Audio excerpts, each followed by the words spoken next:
Hello everyone. In this video we are going to see what are variables and the types of variables, and it is a part of business research method, and it is dealt by myself, Professor Amruta Hippagaonkar, Assistant Professor at MBA Department, KK Wag Institute of Engineering Education and Research, Nasik. Learning objectives. To understand the basic concept of variables and its types is the first objective of this particular video. The second objective is to analyze the different types of variables such as dependent, independent, concomitant, mediator, moderator, and extraneous and its types. So let's see what are variables and the other types of variables in detail in the further slides. What is variable? Variable is any characteristics which is subject to change and can have more than one value, such as age, intelligence, motivation, gender, etc. So you can see that variable is nothing but which can be varied with respect to some of the things, right? So that is why the word it can indicate variable, right? Because it is able to vary according to some situations. Similarly, we can go with the second sentence of the slide, that is, a variable is generally a symbol to which we assign numerals or values. A variable may be dichotomous in nature, that is, it can possess only two values such as male, female, or customer, non-customer, yes, no, so anything. So they can be in dichotomous nature, they can be in various nature, right? So that is it, what is variable. And the role of variable in this business research is that with the help of these variables, we try to understand the relationship of one variable with respect to the other variable. In the further slides, we'll be analyzing how these particular variables affect this particular business research, and it helps in taking lot of decisions based on these particular variables. Now, coming to what is dependent variable and independent variable. So whenever we say variables, first point come into our brain is what is dependent variable and what is independent variable. So first one is the dependent variable, variable affected by the independent variable. It responds to the independent variable. The entire research process is involved in either describing this variable or investigating the probable causes of the observed effect. So thus this is in sense has to be reduced to a measurable and quantifiable variable. We'll take an example so that we'll understand the things very clearly. For example, in the organic food study, the consumers' purchase intentions and the retailers' stocking intentions as well as sales of organic food products in the domestic market could all serve as the dependent variable. So under this example, that is a study was conducted on organic food. So consumers' purchase intentions and the retailer stocking intentions as well as sales of organic food products in the domestic market. So how these particular variables, that is, these are the dependent variables, that is consumers' purchase intentions, retailer stocking intentions, as well as sales of organic, that is, these are related to the sales of the organic food products, right, in the domestic market. So consumers' purchase intentions and retailer stocking intentions become dependent variable on sales of organic food products. Coming to the second one is the independent variable. An independent variable or stimulus variable is that factor that is manipulated or selected by the experimenter in his attempt to ascertain its relationship to an observed phenomena. So that is, they are trying to see that, okay, observation, based on the observation they try to derive something. So it is a stimulus, because of some variable it is getting stimulated. So in the same example, we can take it in the organic food study. The consumer's attitude towards healthy lifestyle could impact their organic purchase intention, right? So thus attitude becomes the independent and intention the dependent variable. So attitude is the something which is independent of anything, but whether you are purchasing it or not, that becomes the dependent on this particular attitude, right? So that is why the intention becomes the dependent variable here and the attitude becomes the independent variable. Is that clear? Okay. We'll move ahead. We'll understand dependent and independent variable with the help of example. So researcher is interested in how stress affects mental state of human beings. So can you tell me what the dependent variable and what the independent variable here it can be? Let's look. Independent variable is stress. And what can be the dependent variable now? Mental state of human beings. So here stress is not dependent on anything. So that is why it is considered as independent variable. Whereas dependent variable here it is considered is mental state of human beings. Researcher can directly manipulate stress levels in human subjects. That is, they can manipulate the stress levels. That is, they can have human being can have high stress level, low stress levels.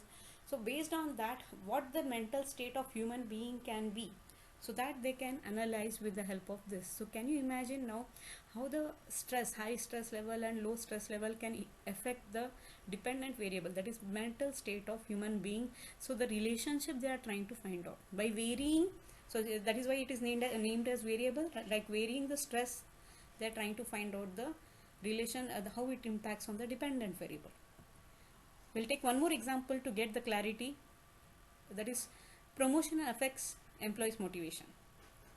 Can you guys please guess what the independent variable can be and what the dependent variable can be?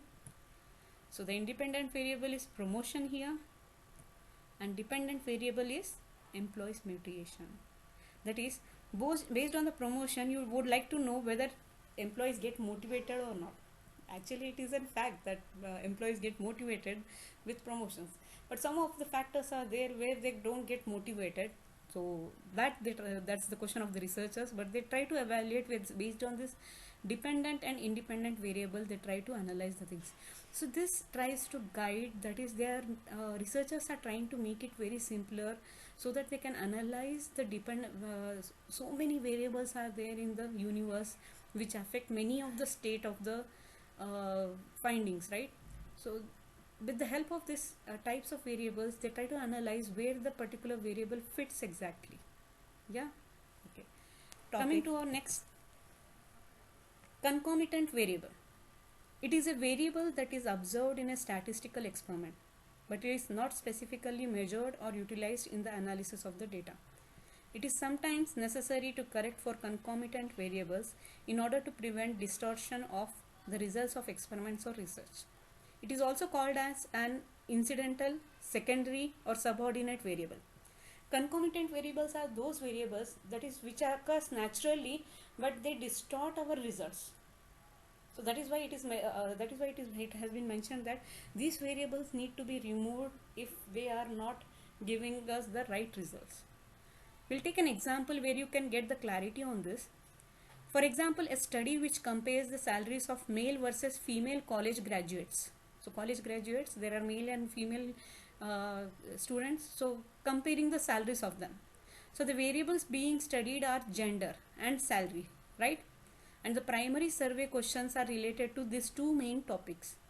But since salaries increases the longer someone has been in the workplace, right? So the concomitant variable, time out of college, that is out of the college, that is when he passes out, what happens? That is that variable we have not considered in our research.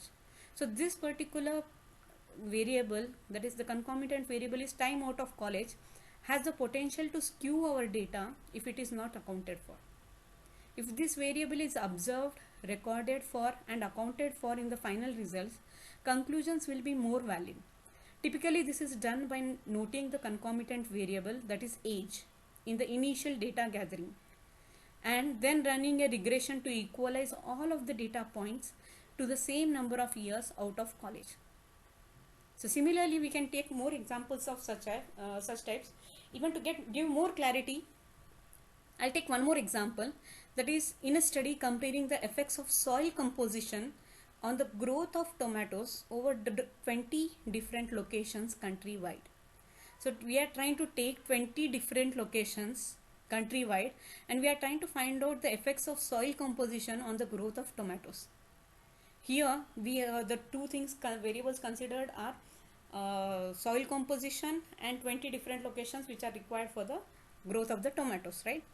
So here the concomitant variable can be average temperatures and hours of sunlight available to each tomato patch would both be concomitant variables that would need to be included in a final analysis in order to get valid results. So that is average temperatures. As we have taken 20 different locations countrywide, each location have its own temperature and even it have its own sunlight hours, right? So these two are the concomitant variables which can distort our results. So that is why they need to be incorporated to get valid results. Got the idea? Is it clear? Okay. Next comes is the mediator variable. A mediator variable is the variable that causes mediation in the dependent and the independent variables. In other words, it explains the relationship between the dependent variable and the independent variable. The process of complete mediation is defined as the complete intervention caused by the mediator variable. This result in the initial variable no longer affecting the outcome variable. The process of partial mediation is defined as the partial intervention. The mediation caused by the mediator variables is developed as a mediation model. So there are models which have been developed based on this mediator variable. So can you imagine the importance of this mediator variable? So this model that develops due to the mediation is a causal model. In other words, this means that the mediator variable has been assumed to cause the effect in the outcome variable and not vice versa. In the field of psychology, the mediator variable explains how the external physical events affect the internal psychological significance. So we'll try to analyze more on this. We take an example. A mediator variable may be something as simple as a psychological response to given events. For example, suppose buying pizza for a work party leads to positive morale and to the work being done in half the time. So what happens here? That is, buying pizza for a work party leads to positive morale. That is the research being conducted. So what the dependent variable and independent variable here, it can be pizza is the independent variable, whereas work speed is the dependent variable. The mediator, the middleman without which there would be no connection, is positive morale. So that is a positive morale is which one is a mediator here. So can you imagine now how the positive morale becomes the mediator, whereas when the pizza being the independent variable and work speed being the dependent variable. So although we may observe a definite effect on work speed when and if pizza is bought, the pizza itself does not have the power to affect work rates. Only by affecting morale of the workers can it make an actual difference, right? So pizza doesn't affect it, but the morale, whatever they get boosted, right? It's a simple thing that wherever you are trying to tell your child that I'll give you a chocolate if you do this particular, he increases, right? Its morale increases. So that is becoming the mediator there. That is positive morale. So even Baron and Kenny's mediator model also predicts the same thing. So even the diagram here, it is given, the predictor is there, mediator is there, and outcome or criterion Y.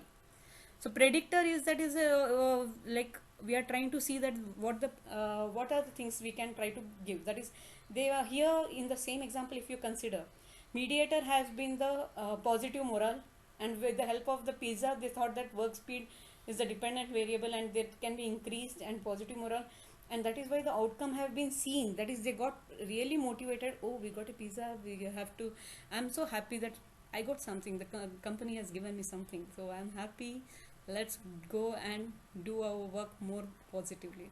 Yeah, so see guys, this is in research, so it can have a positive impact also, even negative, but we try to see the positives out of it. And that is what is Baron and Kenny's mediator model predicts, that what are the variables which can be included so that the result can be obtained. That is, mediator role comes here, right? Coming to our next variable, type of variable, is the moderator variable. A moderating variable, also called a moderator variable or simply M, changes the strength or direction of an effect between two variables X and Y. In other words, it affects the relationship between the independent variable or predictor variable and a dependent variable or criterion variable. Moderating variables can be qualitative. Qualitative, here the examples can be non-numerical values such as race, socio-economic class or gender. Or quantitative, can be numerical values like weight, reward level, or age. For example, according to the American Psychological Association, stress has a bigger impact on men than women. And this, I think, everyone might be agreeing with it. That is, stress has a bigger impact on men than women. Gender is a qualitative variable that moderates the strength of an effect between stress and health status. So can you imagine now moderator variable? We have been trying to, that is in this research, the stress has a bigger impact, right? So strength of an effect between stress and health status. Due to this gender becomes the qualitative moderator variable which has been included in this particular research. So this is the importance of moderator variable. Coming to the mediating and moderating effects. So mediating and moderating, we have seen that is in the earlier slides we have covered what is mediating variable and what is moderating variables. So here is one example which I liked it a lot. Wykes and Spalding in 2011 has given this particular model which tries to depict this particular effect of mediator variables and moderator variables very nicely. So here he has taken an example of cognition. Cognition is the mental action or process of acquiring knowledge and understanding through thought, experience, and the senses. That is, they are trying to understand through thoughts, experiences, and the senses. So cognition is nothing but what you are trying to do the action, mental action, based on the process of acquiring knowledge and understanding through thoughts. So whenever a particular person tries to react to a particular situation, what are the factors that depends upon? So here they have given 3 factors: motivation, age, coping skills, and this ultimately gives the result as functioning, right? So the diagram has been explained. Is it clear? That is, cognition is nothing but based on our experiences, understanding through the thoughts and the senses. We try to generate some behavior, right? So those can be affected with the help of the motivation. Age also is one of the factors which try to moderate the things. And coping skills and functioning is the output of whatever we are trying to see the results. So here in this particular diagram, as you can see, moderating variables are what? Age, because age factor isn't very important. As we become older and older, you can imagine, right? You can see that we try to behave in different ways. We say, right, hey, he has become old, that's why he's behaving in such a way, right? So it is a moderating variable. I've just given an example. And the mediating variables here, it can be motivation and coping skills. So if you motivate, yeah, the output can be observed, and coping skills are there. If they can cope up with the things, then the results can be positive, right? So this was the good model introduced by Wykes and Spalding in 2011. Then comes as extraneous variables. Extraneous variables are all variables which are not the independent variable but could affect the results of the experiment. So extraneous variables should be controlled where possible, as they might be important enough to provide alternative explanations for the effects. So in the diagram you can see that independent variables are there, condition A and B are there, influences dependent variable. So extraneous variables are the external factors which try to affect our research. We are trying to do research on two things, and some external factors comes and try to affect that particular output of the results. Then that is called as the extraneous variables or confounding variables. Even it is called as confounding variables, right? Let's understand this extraneous variables with its types. The first under it is situational variables. These are aspects of the environment that might affect the participants' behavior. Example: noise, temperature, lighting conditions, etc. So even in the Hawthorne's experiment, you might have observed it. Changing the lighting conditions, they have observed that the work study, they have done the work study, and they have seen that there are differences in the work patterns, right? So similarly, temperature, noise, all these things affects as an extraneous variable to the particular research. Then comes as the situational variables should be controlled, so they are same for all participants. These variables can distort our results, so that's why these variables need to be controlled. Standardized procedures are used to ensure that conditions are the same for all participants. This includes the use of standardized instructions. Yeah, this was regarding situational variables. Coming to the second one under extraneous variables is participant or person variable. This refers to the ways in which each participant varies from the other and how this could affect the results. Example, mood, intelligence, anxiety, nerves, concentration, etc. For this particular variable, participant variable, we can take an example of if a participant that has performed a memory test was tired, dyslexic, or had poor eyesight, this could affect their performance and the results of the experiment. So the experimental design chosen can have an effect on participant variables. So even whenever you are trying to do some questionnaire surveys, or you are trying to use questionnaires or interviews you are trying to take of someone, you can observe this particular variable, extraneous participant variable will be found. That is, whenever a particular person is in an angry mood because some boss might have scolded him or something might be the reason. So you can see that the effect will be there. Whenever he's trying to fill up the questionnaire, he'll be like, okay, oh, whatever it may be, I'll just fill it up and I'll finish off this work, right?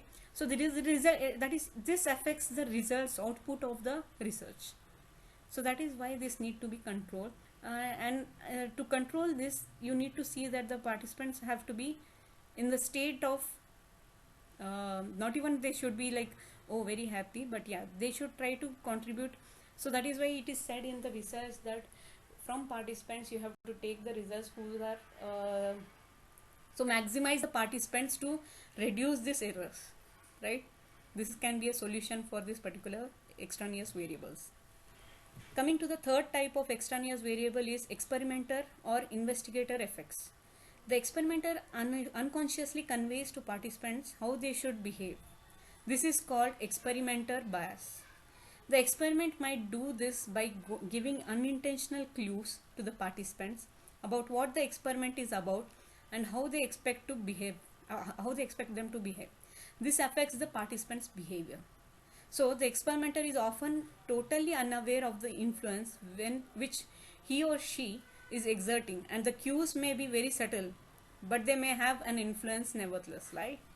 So the also the personal attributes such as age, gender, accent, manner, etc. of the experiment can affect the behavior of participants. So experimenter or investigator effects are this. So here, that is by giving unintentional clues to the participants about what the experiment is about and how they expect them to behave. So we can have an vary results vary because the particular experimenter or investigator is not giving the true idea of what research is going on, right? So even this have an effect on the research. The last one under the extraneous variable is demand characteristics. These are all the clues in an experiment which convey to the participant the purpose of the research. That is, participants will be affected by their surroundings, the researcher's characteristics. So someone might hate that particular researcher, so he'll be giving negative things. Just giving a simple example. The researcher's behavior, that is example non-verbal communication, where the particular observant or the participant is not able to understand what exactly the researcher is expecting out of him, right? And their interpretation of what is going on in the situation. Even the participant should interpret the particular research properly. The purpose of the research should be informed to the researcher properly. Even it is one of the ethics of the research that the participant should know for what purpose this particular research is carried out. So analyzing this is also very important. Yeah, we have seen 4 types under the extraneous variables which can affect with the help of the external. Thank you. This was the regarding variables and its types.